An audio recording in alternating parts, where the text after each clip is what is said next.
Okay, so we start straight away. Om Sada Shiva Samarambham Shankaracharya Madhyamam Asmadacharya Paryantam Vande Guru Paramparam. Om Sahana Vavatu Sahano Bhunaktu Sahaviryam Karvavahai Tejasvinavadhitamastu ma vidvishavahai. Om Shanti Shanti Shanti. Om Tat Sat. Om Namah Shivaya. Welcome to the class. Tanmay, could I ask you to chant verse number 113 to 117? Om Acharya. Om.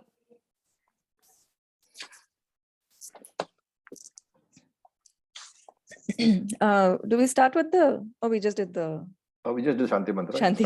Start Okay. with the, yeah. Okay. Pitodaka jagdhatrinaha Pitodaka jagdhatrunaha Dugdadoha nirindriyaha Dugdhadoha nirindriyaha Ananda namate lokaha Ananda namate lokaha Tan sagacchati tadadat Tan sagacchati tadadat Sahovacha pitaram Sahovacha pitaram Tatakasmai mandasyasiti Tatakasmai mandasyasiti Dvitiyam tritiyam Dvitiyam tritiyam Tagum hovacha mrityave tvadadamiti Tagum Hovacha mrityave tvadadamiti Bahuna memi prathamaha Bahunamemi Prathama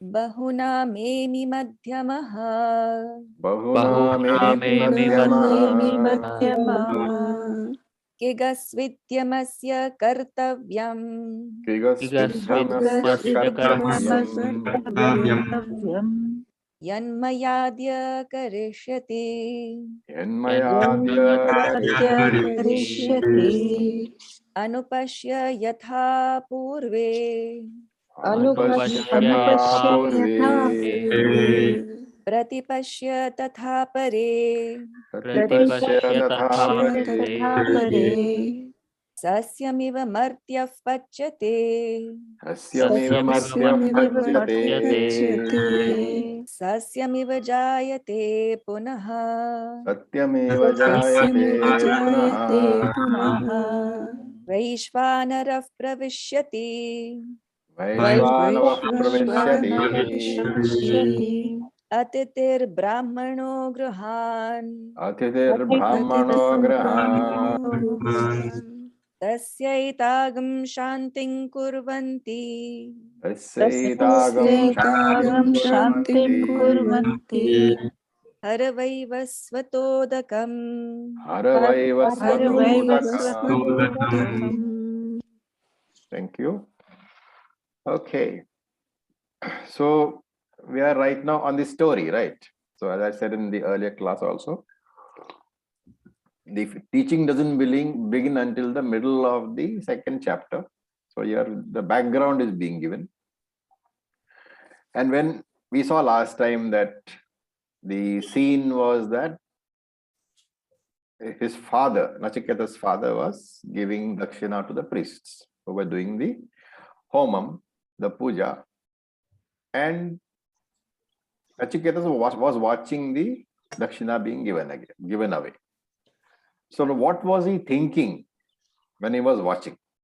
This is being mentioned here. So remember that the whole thing is being stated by Shruti. So this is actually Shruti Ovacha. The Upanishad is talking right now. So and what is being taught by Nachiketas, this is being mentioned. So pitodakaha, that these cows, the cows which we saw in the last episode, the cows, he says, Pito Dakaha, they have drunk water. Udaka. Udaka is water. Pita, drunk. Pito Udaka. They have drunk water and we have to supply for the last time because they are all in such a dilapidated state. They are not healthy cows. That is what is bothering Nachiketas. The cows are not in good shape for Dakshina. So Pito Dakaha, they have drunk water for the last time. Jagadatraha, they have eaten grass for the last time. Dugdha Dohaha, they have given milk for the last time. And Nirindriyaha, so they are unproductive anymore. They have lost the capacity for any reproduction at all. And no new calf can be given birth to by these cows. So they are practically useless. And one of the subcommentators, he adds rather insensitively, Nishphala. Even the cow dung is not of a good quality. So even the cow dung that they give cannot be used fruitfully. And te lokaha, those worlds, nama anandaha. Te lokaha, nama anandaha. So those worlds are anandaha. Now, one grammatical note over here. This is anandaha, not anandaha. Okay, so should not be confused with anandaha. Anandaha means what? Which is capable of giving joy. So anandaha is from the word nandaha. So nandaha, nandati. Nandati means one. Nanda basically means happiness. Anandaha means without happiness. So anandaha has to be taken as asukhaha, a loka without happiness. So that's what it means. Te loka nama anandaha, those worlds which are without happiness. And dadatta, ta dadat, my father is giving these cows, ta dadat. And he says, by giving such cows, what kind of cows? Cows which are not fit for dakshina.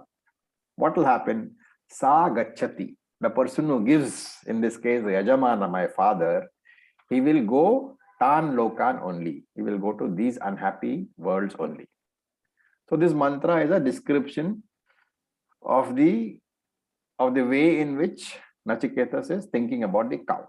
So drunk water, etc. for the last time, given milk for the last time, indicates that they are cows in their final phase of life.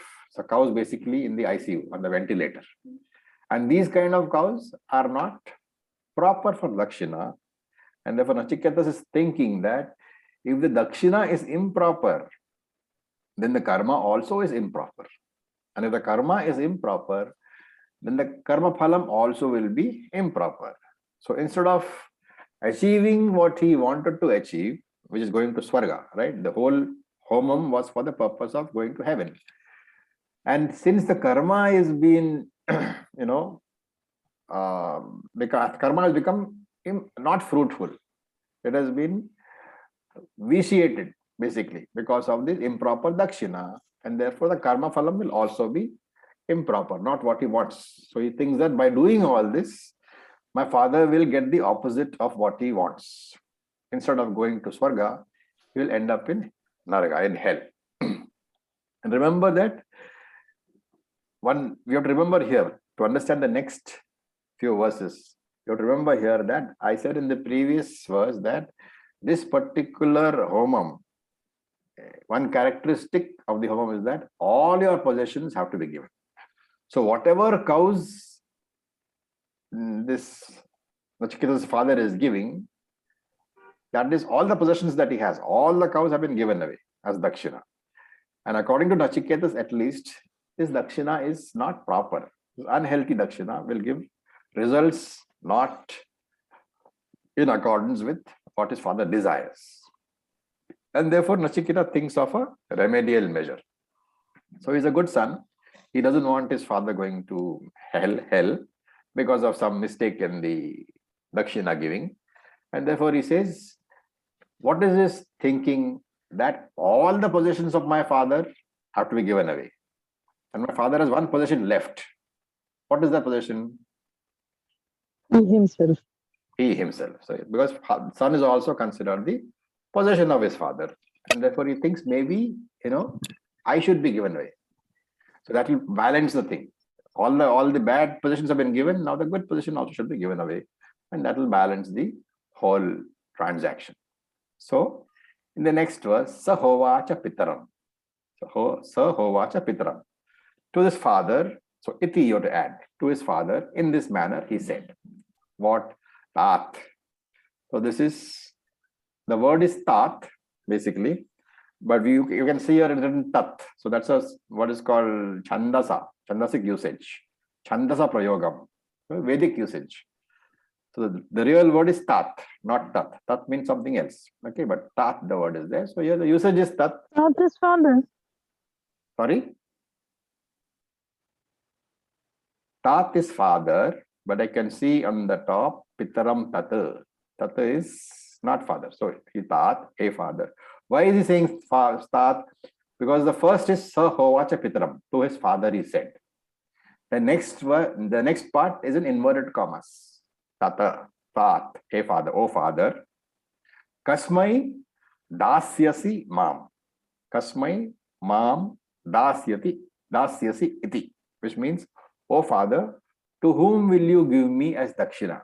To which one of these priests will you give me as dakshina? The father did not answer. Okay, because father was busy in the giving of dakshina and he was focused on his job. And of course, a small boy asking this question, he didn't want to waste his time, so he didn't say anything. So Dvitiyam, the next verse, the next line, Dvitiyam. Again he asked. Again the father didn't say anything. Tritiyam Tagum Hovacha. Again he asked. Tritiyam. Third time he said. Then this Tagum. So as we explained in the beginning, the Tagum is the Vedic pronunciation of the Anuswara, right? In the mantra. So when you are just explaining and you're not chanting it, that becomes the normal Anuswara. So it becomes Tam. So Tam Hovacha.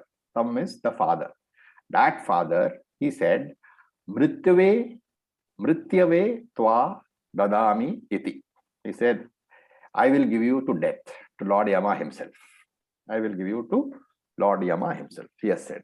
So this is the literal translation. So Shankara is outlining the way in which Nachiketa is approaching this problem. He says that because of this deficiency of the Dakshina, he thinks his father may go to Naraka, the lower worlds. And therefore, since his father has still got his son left, and the son is also a possession, he says that maybe if I offer myself as a Dakshina, the balance will be restored. Right? So he asked the question, and as I said, the father was busy with the arrangement, so he ignored the question, which he should not have done. No, literally, one thing from here you can learn is that when somebody asks you a question, if you are busy, you don't ignore. You just explain that I'll come back to you later on this because I'm right now busy. So father ignored the question. Son asked a second time. Again, father ignored the question. Son asked a third time. The father got irritated and said, I give you to Lord Yama himself. Right. Now for Nachiketa, Lord Yama is one of the devatas of the Yajnashala itself, right? So he left the Yajnashala. This all we have to supply. It's not there in the commentary, okay, in the mantras. So all this has to be supplied. So this Nachiketas left the Yajnashala and went to his room. Why did he go to his room? Because he had to obey his father. He had to go get ready to go to meet Lord Yama. Right. And Shankara in his commentary adds, having heard these words from his father, Nachiketa went to a secluded place and started thinking. So we can take it, he went to his room or he went to the forest and started thinking. And what he thought about is the content of the next mantra. Okay. So all very brief explanations because we are all in the form of a story only. And so we come to the fifth mantra. Bahunamemi prathamaha, bahunamemi madhyamaha, kim svidham yasya kartavyam, yan mayad yak karishyati. This is the mantra. So here Nachiketa is doing a sort of self-assessment. What type of shishya he is, what type of student he is. And there is a small little, verse in Sanskrit which describes a student. So it says Uttama Chintitam Kuryat. That is the first description. Uttama Chintitam Kuryat.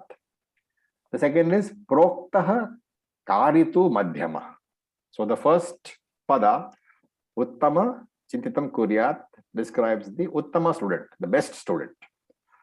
Proktaha Karitu Madhyam, this describes the medium student. Yo naiva kuryat ubhayam saha shishyaha hi adhamo mataha. This describes the adhama student, the most, among the three, the lowest category of caliber of student is described by the last line. So let's see what it says. The first pada is Uttama Chintitam Kuryat. So Chinta is understanding. And so here he is saying that the best student, Uttama Shishya, is one who understands the teacher's intention. Chintitam. He thinks and he understands the teacher's intention and carries out the instructions. That is Uttama. Uttama Shishya is that. Then the next one is the Madhyama Shishya, the medium caliber student. Proktaha Karitu Madhyam. Fair enough. The one who carries out the spoken instructions of the teacher. The first one is who manages to understand the teacher's intention, even though teachers have not said. And he carries out those instructions. That is the Uttama student, best student. The next one is the one who carries out the spoken instructions. Proktaha Karitu Madhyama. Yo naiva kuryat ubhayam. The one who does neither. Neither does he understand and carry out, neither does he carry out the spoken instructions. Sa sishyaha hi adhamo mataha. That sishya is the lowermost category of student. The worst student falls in that category. So with this background, Nachiketas is analyzing in which category do I fall. And this is about, in this mantra, it's giving the thinking process, the analysis which Nachiketas does is being given in this mantra. So he says Bahunam. Bahunam means among many. Among many, obviously. Among many students, Bahunam, Emi Prathamaha. I am the first. Among many students, I am the first. Bahunam Emi Madhyamaha. Among many students, I am the middle one. I am the average student. And Kim Svit Kartavyam Yamasya. What work indeed is there for Lord Yama, Yat Karishyati, which my father wants to do, Maya Adya, through me. So he's saying, I am, among many students, I am the best. Among some students, I am the average. What work indeed can my father be trying to do for Lord Yama, using me as the medium? So he is wondering whether his father has taken a right decision. He is wondering whether he, Nachiketas, would not have been a better dakshina for the local Purohit, for the local Pandit, or whether he is a better dakshina for Lord Yama. This is a thinking process. And what does the rest of it mean? He thinks he is the foremost among many students, but he is not the foremost among all students because he is average among some.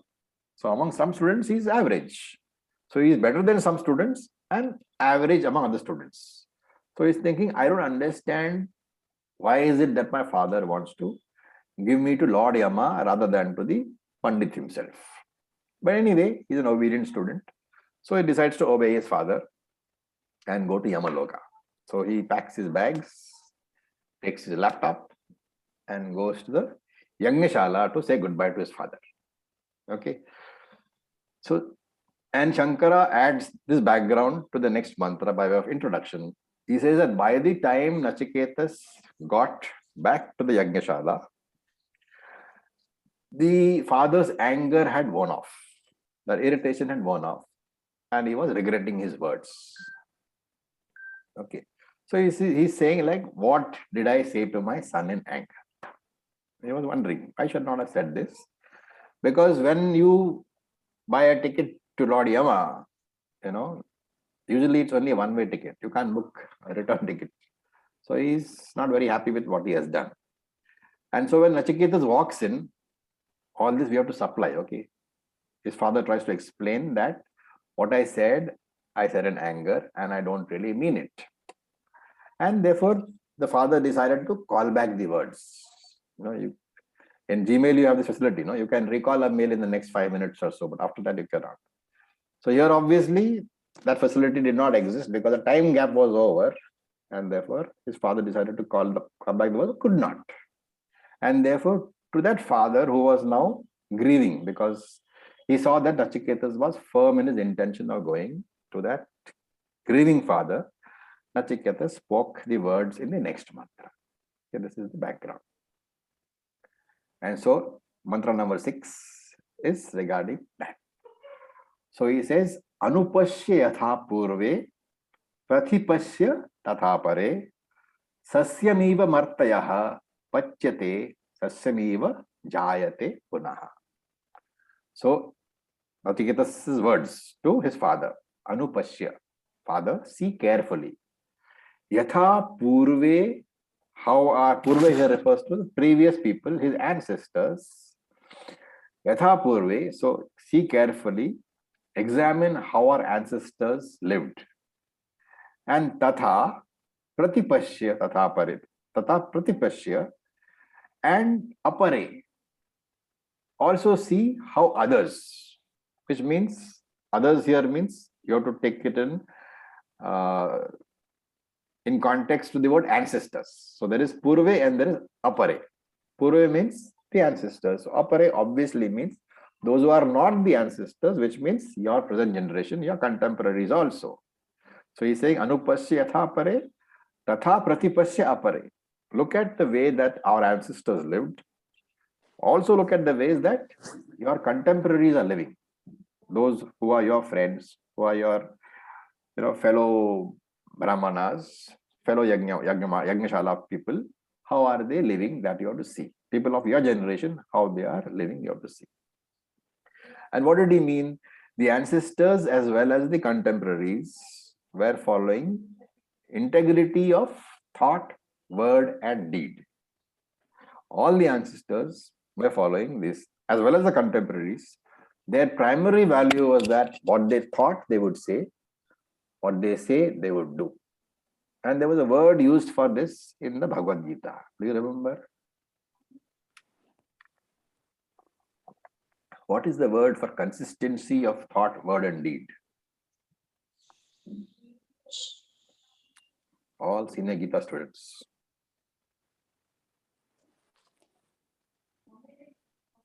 Guys.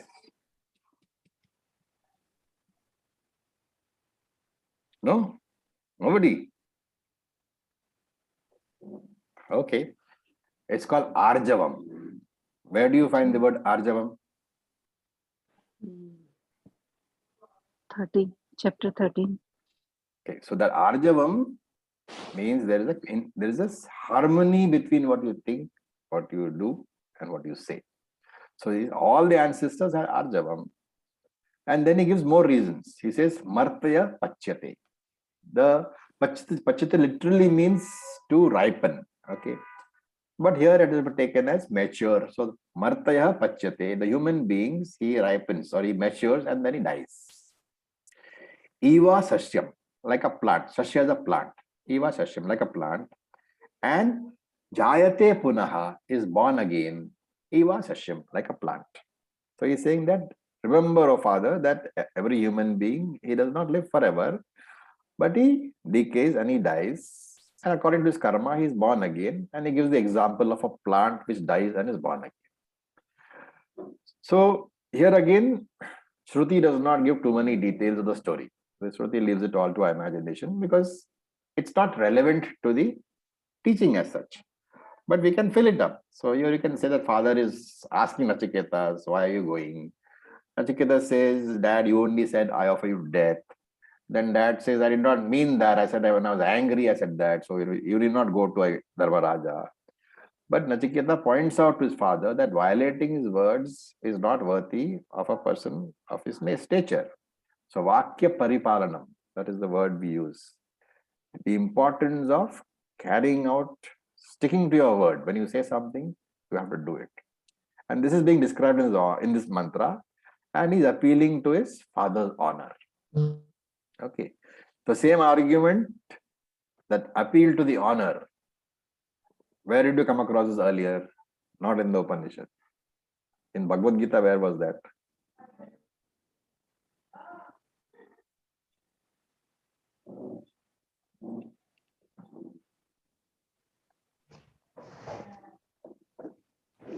No?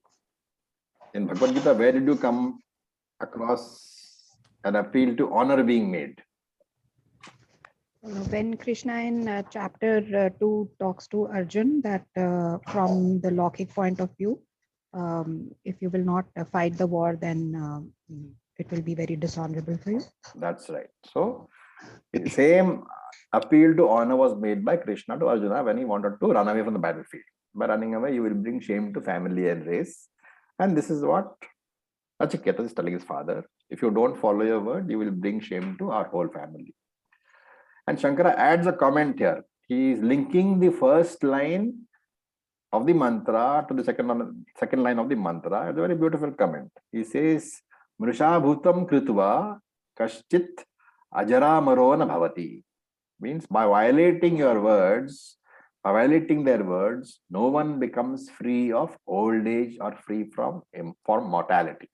Ajaraha amaraha na bhavati. How? Mrisha bhutam kritva. By violating your words, you will not become free of old age or free of mortality.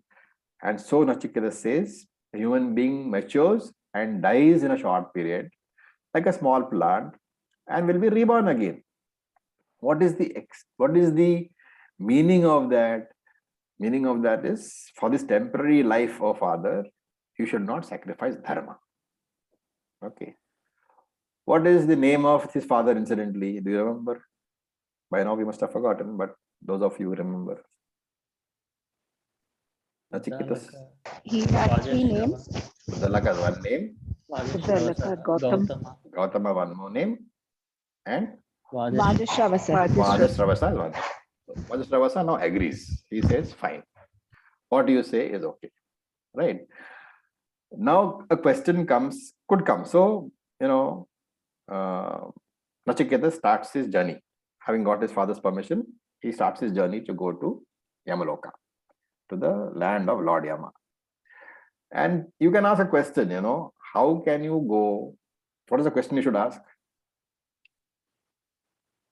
If you were sitting there and you saw this boy getting up and walking off to Yamaloka, what is the natural question should come up?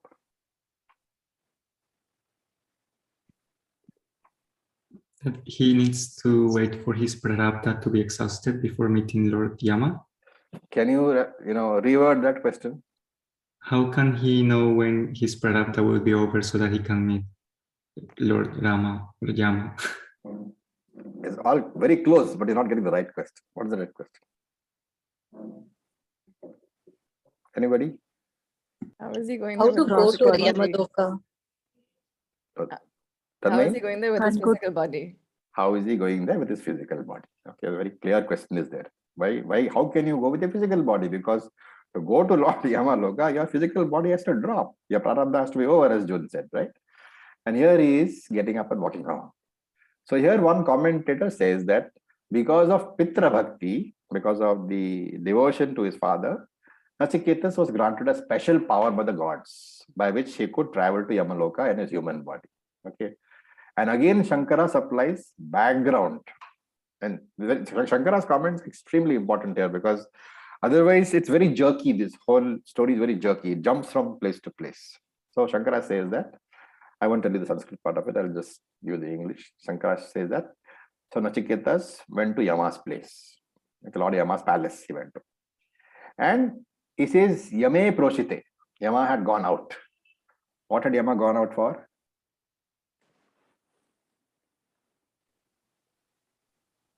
To take lives. To collect more jivas, to bring back to Yamaloka. So he had gone out to collect more jivas because that is Yama's job, right? And apparently he had a lot of jivas to collect. How do you summarize that? Because Shankara says, Tisro Ratri Ovasaha. Nachiketa did not, Yamaraja did not come back for 3 nights. So obviously 3 days and 3 nights, Nachiketa did not come back. And Shankara says here, therefore, since Yamaraj was not there in the palace, Nachiketa did not enter the palace. He sat outside the palace for these 3 nights without eating. Okay, obviously because outside was there and he was not eating. So Proshya Agatam Yama. After completing his journey, Yamaraj came back. After getting all his jivas and whatever, Yamaraj came back after 3 nights, 3 days and 3 nights. After that, he came back. And the 7th sloka, now 7th mantra talks about that. So here, this 7th mantra, you must remember here that,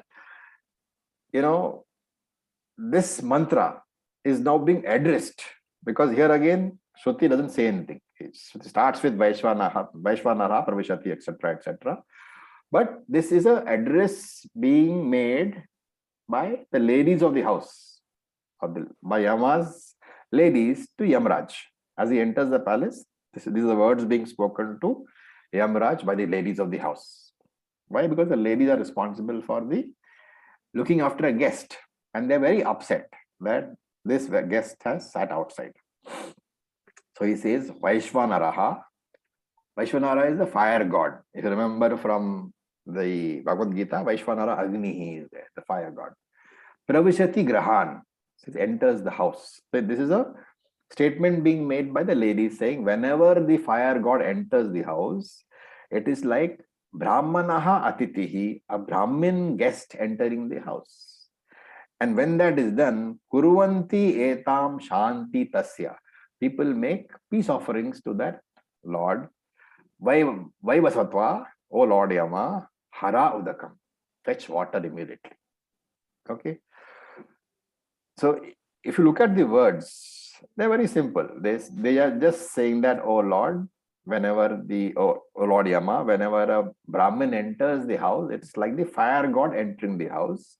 And therefore, people offer him a peace offering. Okay, a very interesting background to all this. The values conveyed in these verses, in this particular mantra, have been expanded by the words amanitvam, adambitvam, etc., etc. All those 20 values are covered in this one line. And the value of Shanti is also being highlighted. Why did all this happen? Why is Shanti being highlighted? By saying that etam Shanti tasya. This peace offering is to be made. By putting that word Shanti over here, the Shruti is saying that all these current situation happened. This whole situation has come up only for one thing, because Shanti was violated. When was Shanti violated?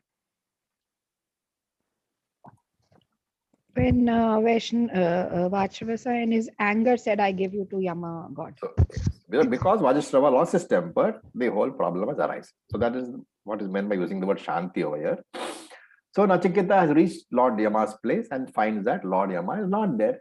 Obviously, he's a busy devata. He has to go and collect more souls. That's his very job, right? Probably he got paid on a per piece basis, unless he got so many souls, whatever. But when he entered there, only the ladies were there. Now the question might be asked, why could not the ladies serve the food? So one of the rules of Dharma Shastra of those days is that a male must enter the house only if another male is present in the house. If there are only ladies in the house, then it is good manners for the male not to enter the house. Now this male here is who it is? Nachiketa. He's a guest, but he is well versed in Dharma Shastra, and he realizes that Yamaraj is not there and there are only ladies present in the house. So he does not enter the house. He waits outside for 3 days. No food, no water.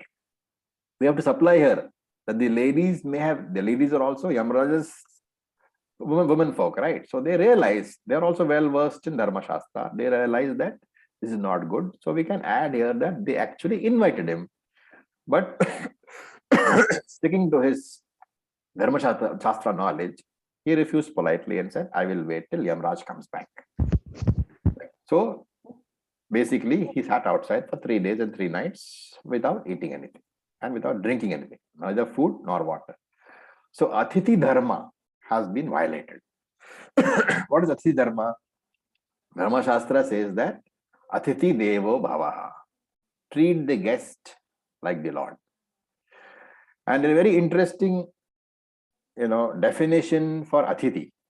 So, can you guess which word the word Atithi is derived from?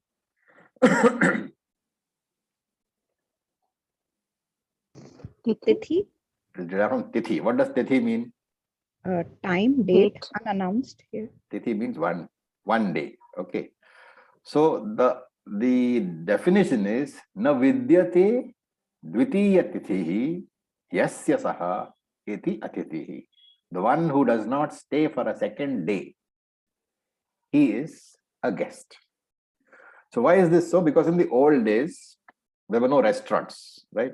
And those of you who had access to your grandfather's and great-grandfather's place would realize that all houses in those days, they had an outer room, which there was no entry into the outer room from inside the house. You have to actually go out. That's the guest room.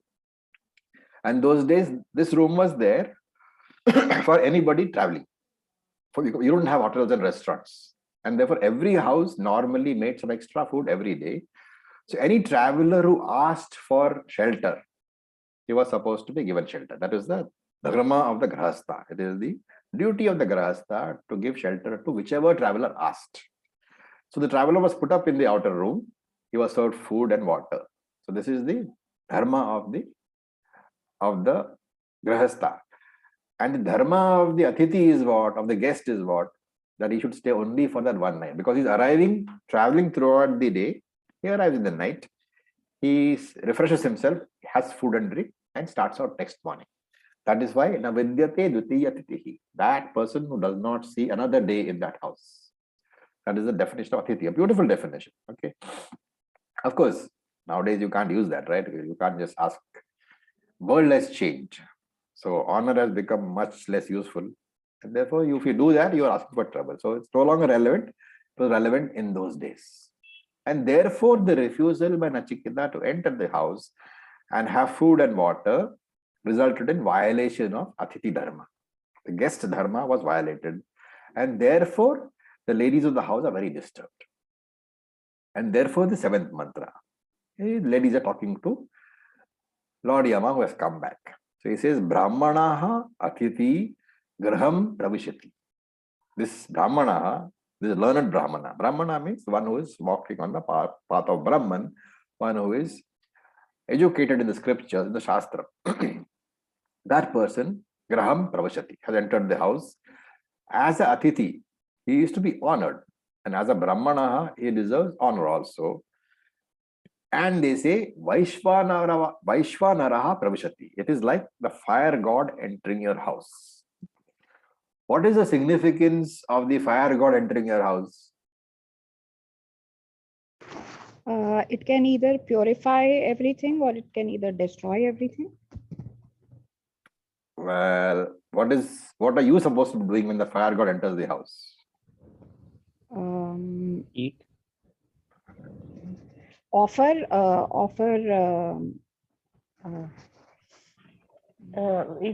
If the fire comes into our house, we try to put it off with giving water. What is the North Indian custom when a guest enters your house? Cook food. Give water. welcome. Give water. That is the first thing you do. I don't know whether the South India it is there, but the North Indian custom is that whenever a guest enters your house, the very first thing you do is you give a glass of water. And this has come from this particular Shastric advice that when the guest enters the house, it is like the Agni, the fire entering your house. And when the fire enters your house, you have to placate the fire. Immediate steps have to be taken. If it is not done, the fire will consume the house. And therefore, when a guest enters the house, one must give respect. So your Pada Puja, giving water, etc. Right? And just as the fire is cooled with the water, the guest has to be cooled with the water. And that's why this custom has arisen, especially in North India. I don't know if it's there in South India, but in North India, I've seen it, that whenever a guest enters, If you don't take the water they offer you, you may not be, thirsty, or you may not want to drink water. You don't know where the water is coming from, but they get insulted. So water is to be, even if you don't want the water, hold the glass, take the tiniest of all sips and put it back. That is sufficient. This custom has come from that particular background. So he says, Tasya, for that Brahmana, for that honored guest, Shantim Kurvanti. You have to take steps to ensure that he is pacified.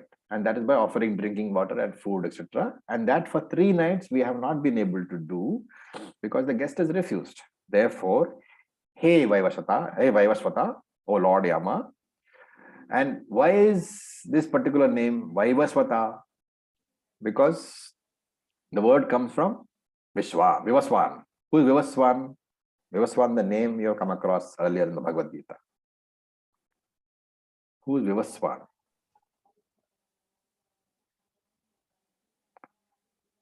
The sun god. The sun god. Where does it come? 4th chapter. 4th chapter. So Vivaswata is sun god. Okay. And Vaivasvata is the son of the Vivaswan. So Vaivasvata means the one who is the progeny of Vivaswan. And therefore Vivaswan is sun god and Vaivasvata is the son of Vivaswan.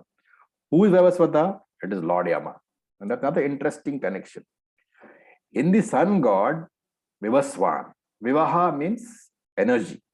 Vivaswan means the giver of the energy. Vivaswan, the one who has lots of energy, and therefore he can give it. That's why sun god is called Vivaswan. Now the interesting thing is that why is Yama considered the son of the sun god?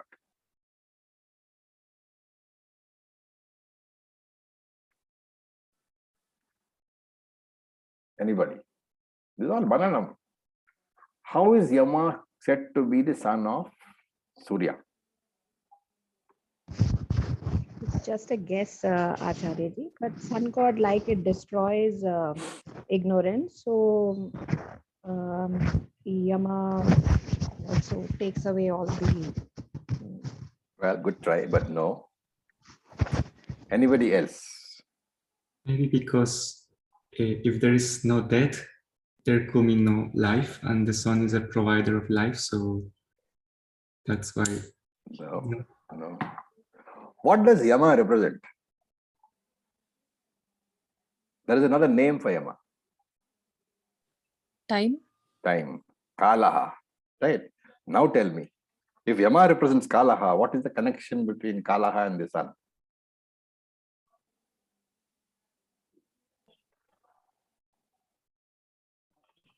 The movement of End the of sun is the Prarabdha. passage of time. Movement of the sun is the passage of time. Sunrise and sunset is how we counted time from the very beginning. So Yama represents Kalaha, and sun is the how we count the time, and therefore Surya is the father and Kalaha becomes the son. And Yama has done that. It's a very interesting way of understanding these things. It will never go away from memory once you understood in this manner. So time therefore has to be considered as Surya Putra only. Kalaha, Lord Yama, is Surya Putra only. And so his ladies say, hey Yama, it doesn't matter to them that Lord Yama is Lord Yama. Udakam Hara, go quickly, bring water and offer it to the guest. Okay, this is the instructions given to Lord Yama by the ladies. Okay, we'll stop for a minute because we still have 15 minutes. So we can still do one more mantra, but first I would like to know if any questions are there. Om Acharya-ji, I Yeah. have one question. Nachiketa is a young boy, 9-10 years old. Yeah. So this concept of the male entering the household when the ladies are present, is that also still applicable over here? That is the reason, because he considers himself as an adult. Okay. Okay. So Tanmay, could you chant the next verse, the 8th one?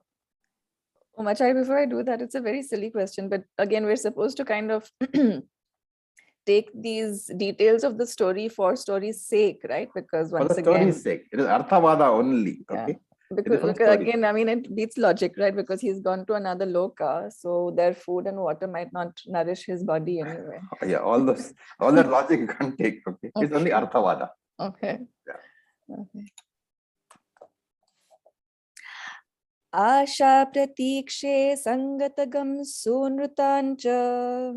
Asha pratikshe sangatagam sunrutam cha. Ishta purte putra pashugascha sarvan. Ishta purte Ishta putra purte pashugascha pashugascha sarva. Etad vringte purushasya Etad vrinte एतत् त्वन्ते purushasya medhasaha. पुरुषस्याल्पमेधसः Yasyan ashnan vasati brahmano grahe. Yasyan ashnan vasati Vasati brahmano यस्यानश्नन् brahmano ब्राह्मणो grahe. गृहे. Okay, so before we go further, I hope you notice the difference in the pronunciations of the Anuswara in the first and second lines. And I hope you also remember the reasons. Do you? Yeah. The first line is Yes, sir. pronounced gum, the second line is pronounced g. Why Because was it's that? followed by a samyuktakshara. Because it is followed by samyuktakshara, a combined, a double consonant, sh. Okay, so that's the reason. Not very important for the understanding, but since we are chanting, we should know. So this mantra also is a continuation of the ladies to Lord Yama. And here, having told Lord Yama to go and get the water, you can imagine that Lord Yama was, sort of hesitating a bit because I am Lord Yama. Why should I go and get some water? That hesitation must have been there. So the ladies are trying to goad him by saying that, look, if you don't do this, these things will happen. So he's saying, Asha pratikshe. Asha is hopes, pratiksha is expectations. Sangatagam. So Sangatagam is basically punyam arising from association with things. And so punyam arising from, and then sunratam, noble speech. And you think of that as punyam arising from noble speech. And ishtha purte, rituals and service. Again, all these words we are talking about not the ritual service, but we're talking about the phalam from the ritual service. So when he says sangatagam, you are saying that punyam arising from satsangs and punyam arising from noble speech and punyam arising from rituals and services, as well as sarvan, putran, pashumscha.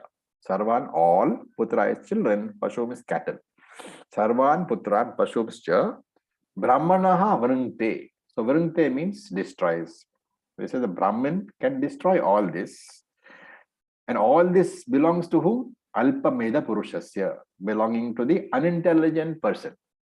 So the lady is saying that this Brahman has stayed without food for 3 days, and you, O Yamraj, will come across as a Alpameda Purushaha, most unintelligent host.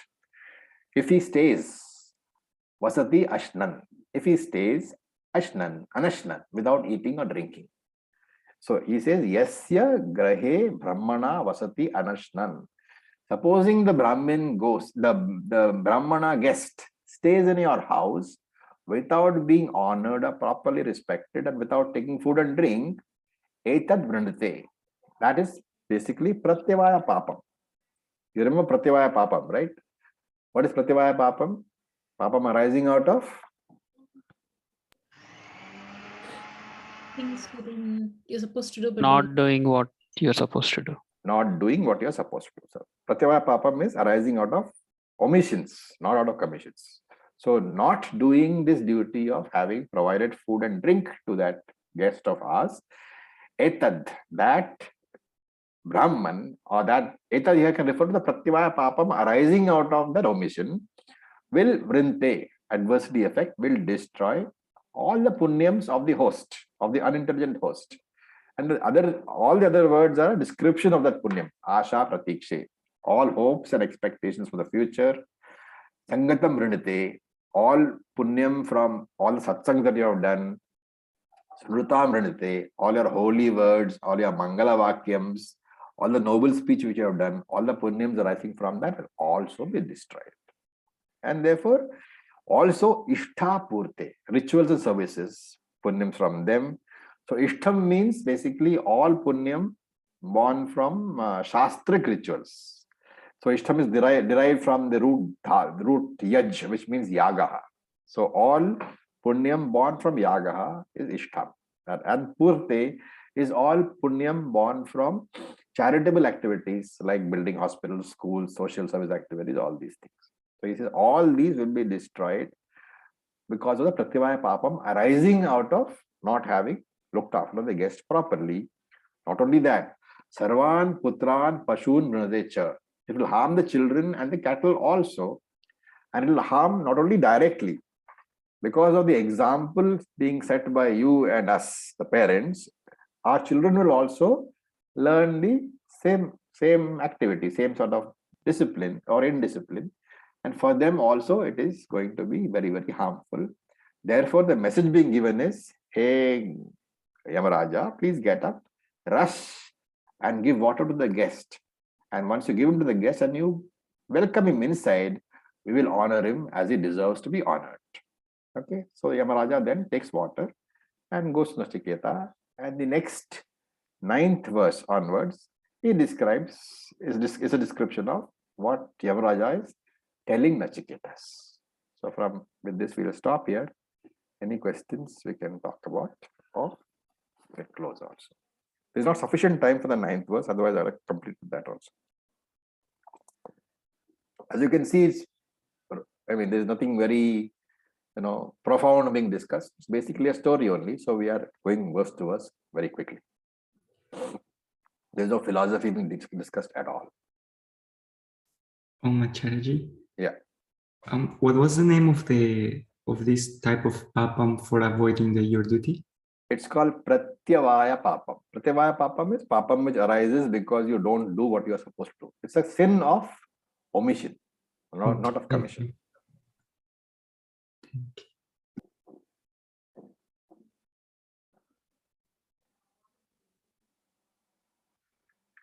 Okay. Acharya, not related at all to the learning, Yeah.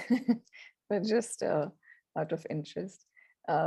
This is near the Nitala ashram in Uttarkashi. There's a place called Nachiketa Tala. Yeah. Have you been there? Yeah, I've been there. So there's this old hermit who stays there. Hmm. It's a trek. It's a 1-hour trek from, you do trek through the forest in 45 minutes or something, and you get to this little pond, little lake. Hmm. And that gentleman, the hermit out there, basically says that this is the place where Nachiketa met Yama, and there's this little place where there's a little underground sort of a pit. And he says that all the souls pass through this place when they go. This is Yamadwar. So just out of interest. Interesting. So that is the door to the Yamlok. The door to Yamlok from there. Yeah. Great. Interesting how all our places have got some some sort of a link to all these stories. Yes. So thank you all very much, and we will see you in the next class.